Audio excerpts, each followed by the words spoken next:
19세기 유럽의 진짜 권력은 왕도 황제도 아니었습니다. 국가 원수들까지 고개를 숙여야 했죠.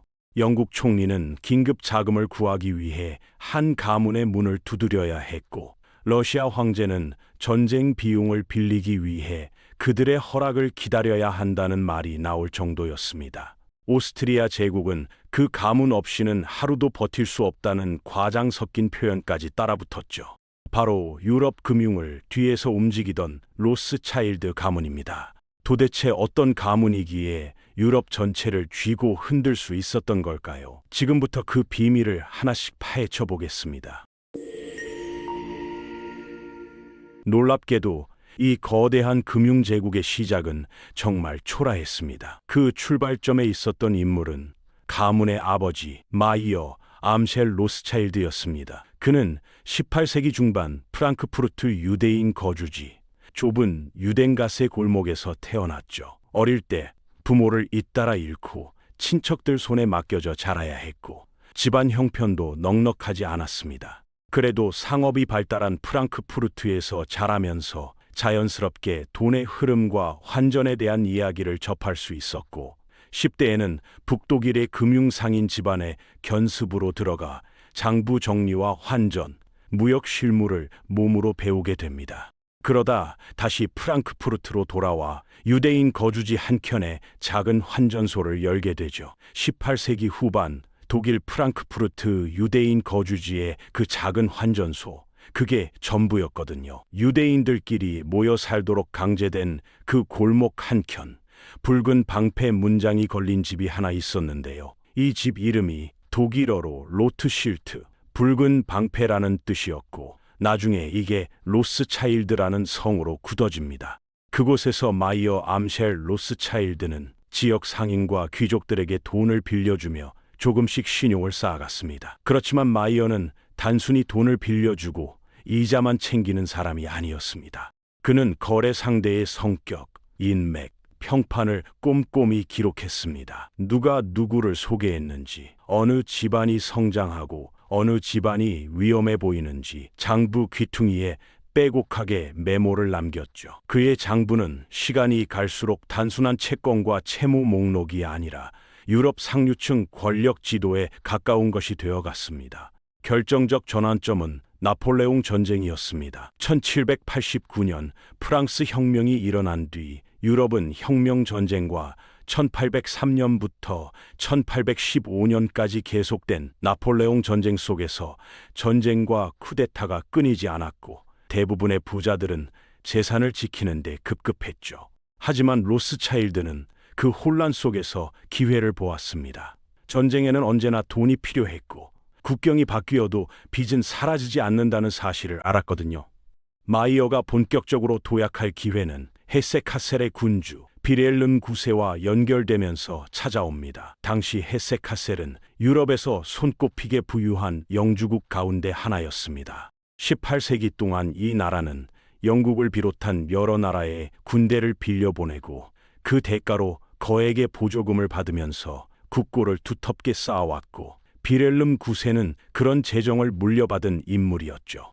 그는 이 막대한 자산을 안전하게 굴려줄 신뢰할 만한 금융가를 찾고 있었고, 약속을 어기지 않는 유대인 금융업자라는 평판을 들은 뒤 프랑크푸르트의 마이어와 거래를 시작합니다. 처음에는 희귀 동전과 골동품을 대신 사다 주는 비교적 작은 의뢰들 뿐이었지만, 마이어가 언제나 기한을 지키고 장부를 한치 오차 없이 맞춰내자 비렐름이 맡기는 자산의 규모도 점점 커져갔습니다. 1806년 나폴레옹 군대가 헤세카셀을 점령하면서 비렐름 9세는 서둘러 망명길에 오르게 됩니다. 그가 쌓아올린 막대한 재산은 프랑스에 몰수될 위기에 처했죠. 이때 비렐름은 자신의 자산을 지켜줄 사람으로 마이어를 선택합니다. 자신의 돈을 거의 통째로 프랑크푸르트의 유대인 환전상에게 맡긴 겁니다. 하지만 마이어는 이 돈을 금고에 가만히 넣어두지 않았습니다. 전쟁으로 혼란스러운 유럽 각지에서 국채를 매입하고 상인들에게 대출을 해주고 비밀리에 자금을 다른 도시로 옮기며 리스크를 분산시켰습니다. 권력이 누구 손으로 넘어가든 최소한 자산의 상당 부분만큼은 살아남게 하겠다는 계산이었죠. 몇 년 뒤 나폴레옹이 몰락하고 비렐름이 돌아왔을 때 그의 재산은 생각보다 훨씬 많이 보존되어 있었습니다. 이 난리통에도 약속을 지키고 맡겨둔 돈을 살려주는 집안이 있다더라는 소문은 귀족 사회에 빠르게 퍼져나갔고, 그때부터 로스차일드라는 이름은 단순한 골목 환전상이 아니라 위기 상황에서 자산을 지켜주는 신뢰의 상징으로 자리 잡기 시작합니다. 마이어 암쉘은 여기서 멈추지 않고 한 단계 더 나아갑니다. 그는 골목 안의 부자로 만족하는 대신 가족 전체를 유럽 전역에 퍼진 하나의 네트워크로 만들기로 결심하죠. 나중에 가문의 문장에도 그려지게 되는 이른바 다섯 화살 전략입니다.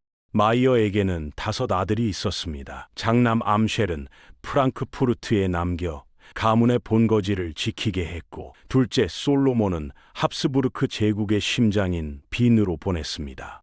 셋째 네이선은 영국으로 향했습니다. 처음에는 맨체스터에서 섬유 무역을 했지만 곧 런던으로 옮겨 금융업에 집중하게 되죠. 넷째 칼은 나폴리로, 막내 제임스는 파리로 떠나 각 도시에서 은행을 설립합니다.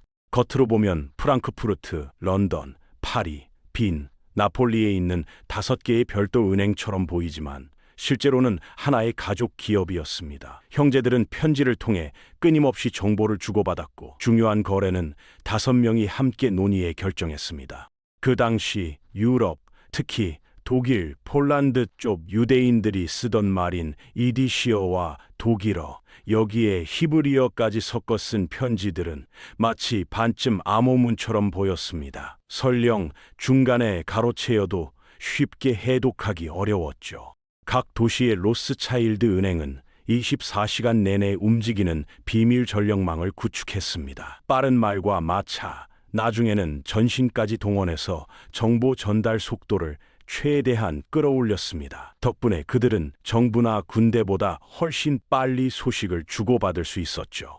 1815년 6월 18일 워털루에서 나폴레옹과 웰링턴의 운명을 건 전투가 벌어졌을 때도 마찬가지였습니다. 로스차일드 가문의 전령은 워털루 승리 소식을 남들보다 조금 더 일찍 런던에 전했고, 네이선은 그 정보를 믿고 영국 국채를 사들이며 큰 돈을 벌었다고 전해집니다. 다만 후대에 퍼진 네이선이 일부러 국채를 팔아 공포를 조성하고 바닥에서 싹 쓸어 담았다는 극적인 버전은 과장과 상상력이 첨가된 이야기로 보는 쪽이 더 가깝습니다. 핵심은 전쟁과 평화의 기로에서 누구보다 빨리 움직일 수 있는 정보망과 자본을 그들이 쥐고 있었다는 점입니다. 하지만 로스차일드의 진짜 힘은 한두 번의 투기가 아니라 전쟁 자금 조달과 전후 재건 금융에서 나왔습니다. 나폴레옹 전쟁 시기 영국은 프랑스를 견제하기 위해 오스트리아, 프로이센, 러시아 같은 동맹국들에게 막대한 보조금을 지급해야 했습니다. 문제는 유럽 대륙 대부분이 프랑스의 영향권 아래 있기 때문에 공식 경로로는 그 돈을 보내기가 매우 어려웠다는 점이었죠. 이때 영국 정부가 도움을 요청한 사람이 바로 런던에 있던 네이선 로스차일드였습니다.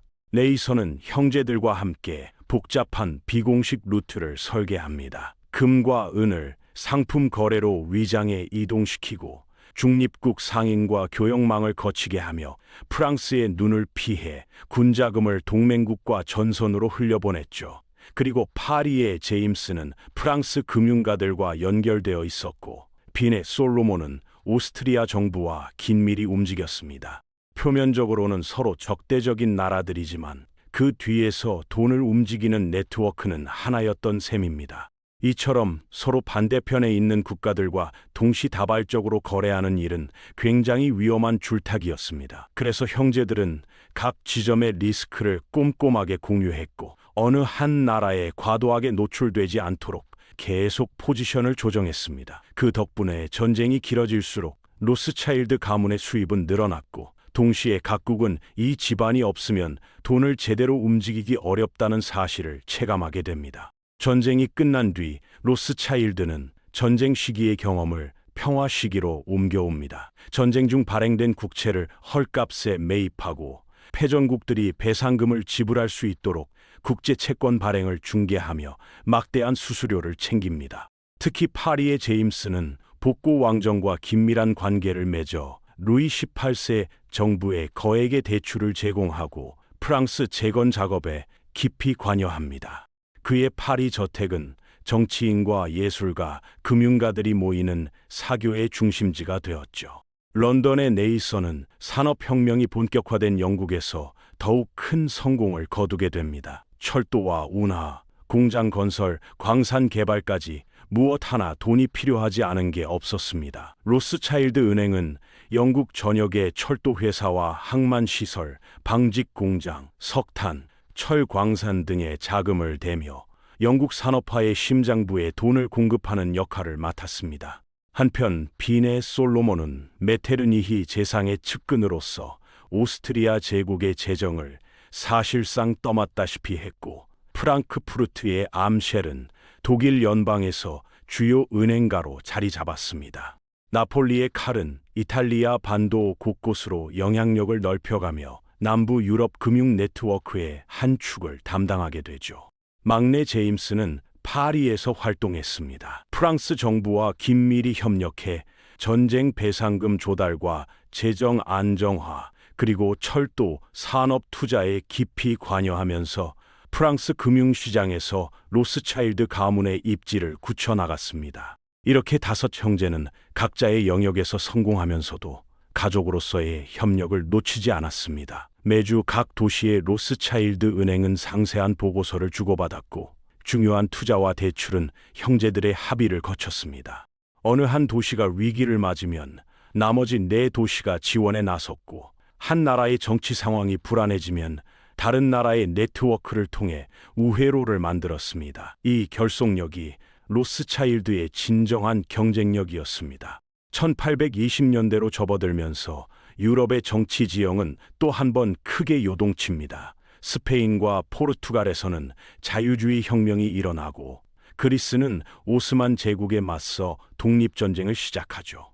이탈리아와 독일에서는 통일을 향한 움직임이 조금씩 고개를 들기 시작합니다. 이런 혼란은 분명 위험이었지만 동시에 새로운 기회이기도 했습니다. 각국 정부는 안정을 되찾고 개혁을 추진하기 위해 막대한 자금이 필요했고, 그 거액을 조달해 줄 수 있는 집안은 많지 않았습니다. 로스차일드가는 각국 국채를 인수하고 철도, 운하, 광산 같은 신규 산업에 대한 투자를 늘리며 영향력을 키워갔습니다. 프랑스에서는 막내 제임스가 철도망 건설에 집중합니다.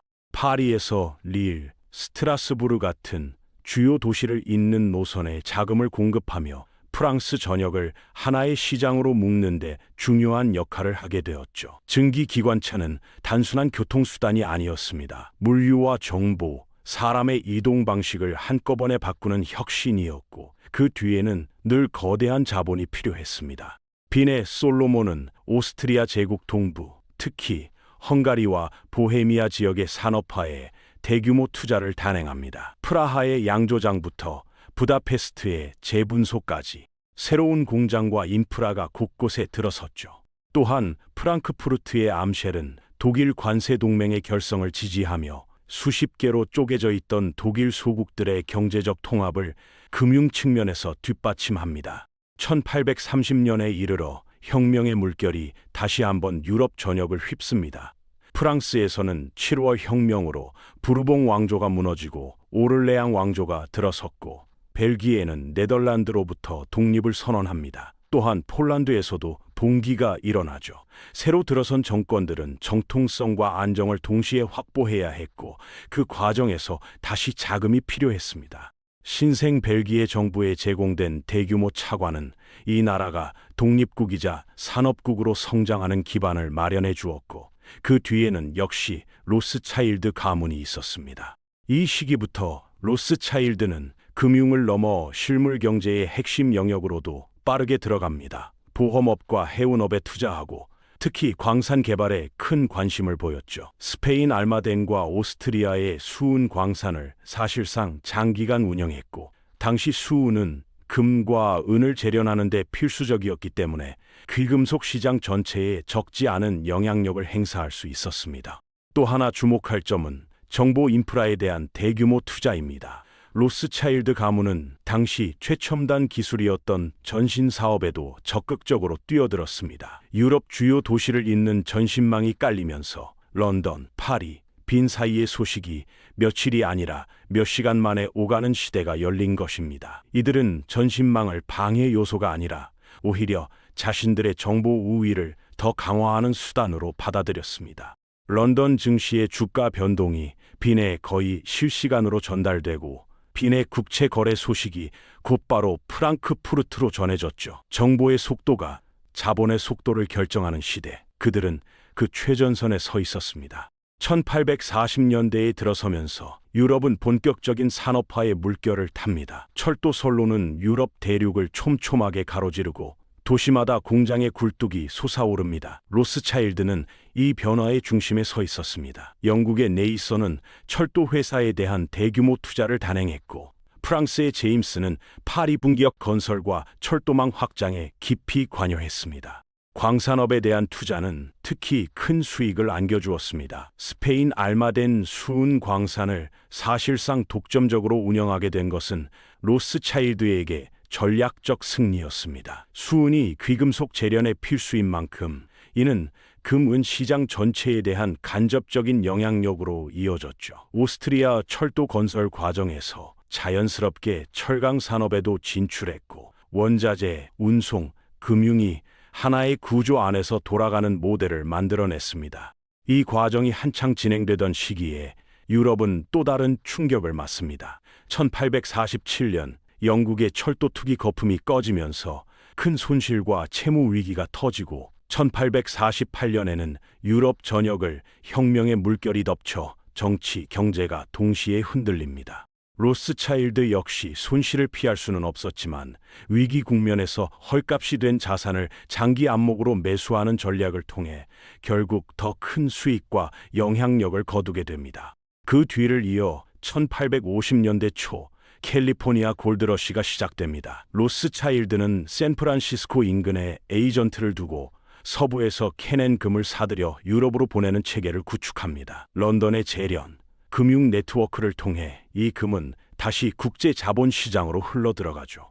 이 과정에서 로스차일드는 미국 서부와 유럽을 잇는 금거래의 중요한 통로가 되었고 그들의 영향력은 대서양을 건너 신대륙으로까지 확장됩니다. 19세기 중반에는 보험 시장에도 본격적으로 뛰어듭니다. 얼라이언스 보험 같은 회사는 해상보험에서 시작해 화재, 생명보험으로 영역을 넓히며 유럽 유수의 보험사로 성장합니다.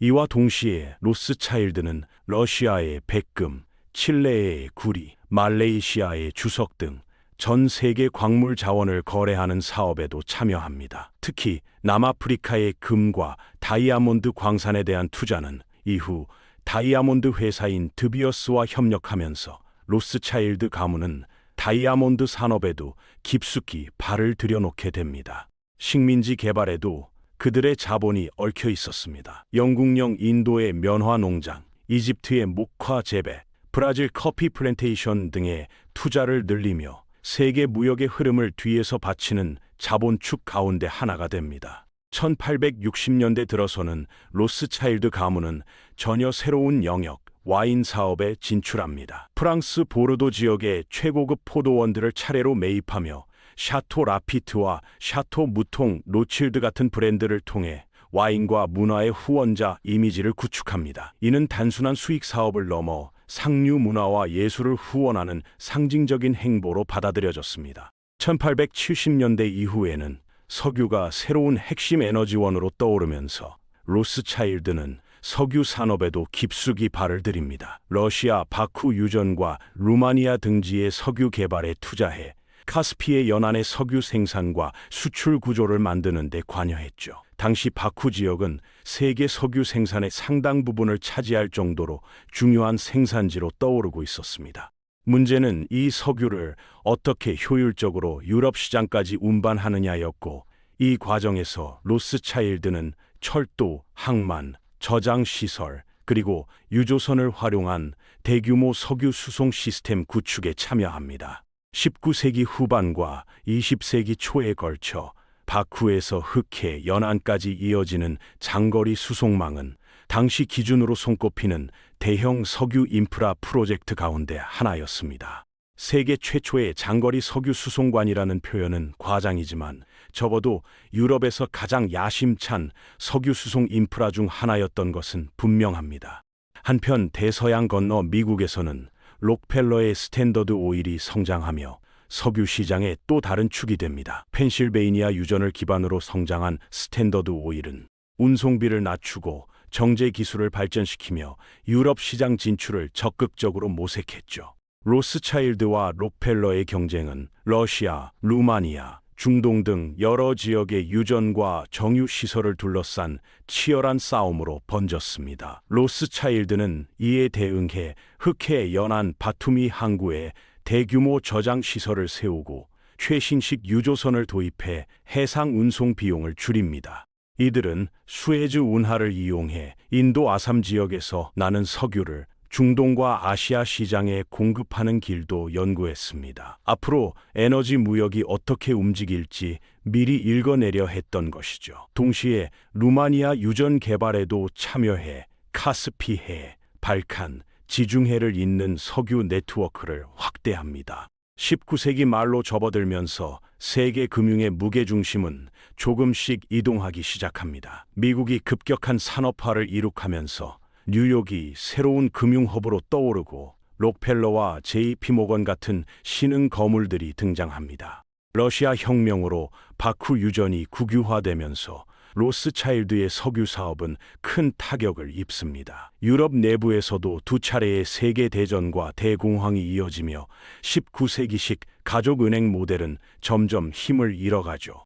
그럼에도 로스차일드 가문은 완전히 사라지지 않았습니다. 전기, 화학, 자동차, 광산 등 새로운 산업 분야에 투자하며 포트폴리오를 바꾸려 했고 남아프리카 금광과 다이아몬드 광산에 대한 투자는 20세기까지도 이들에게 중요한 수익원으로 남습니다. 드비어스와의 협력 관계 역시 오랜 기간 이어졌죠.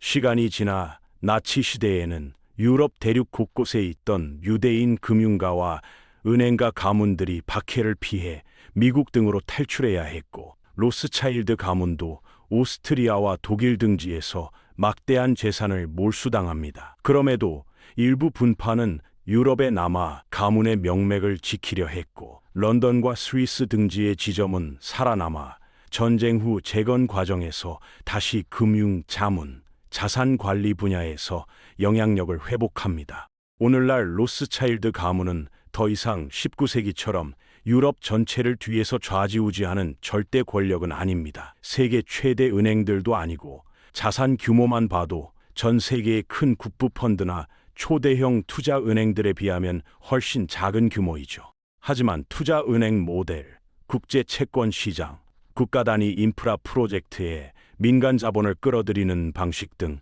현대 금융 시스템의 핵심 요소들 중 상당수가 이 가문과 같은 19세기 금융가들의 실험에서 나온 것이라는 점은 부인하기 어렵습니다. 더 중요한 것은 이들이 보여준 기업가 정신입니다. 이들은 위기를 기회로 바꾸는 능력을 갖추고 있었고 혁신을 두려워하지 않았습니다. 또 한두 번의 단기 수익에 만족하지 않고 세대를 넘어 이어질 장기적인 안목으로 사업을 바라보려 했습니다. 거기에 그치지 않고 자신들이 쥔 재산과 권력을 사회적 책임과 어떻게 연결할 것인지에 대해서도 끊임없이 고민했습니다.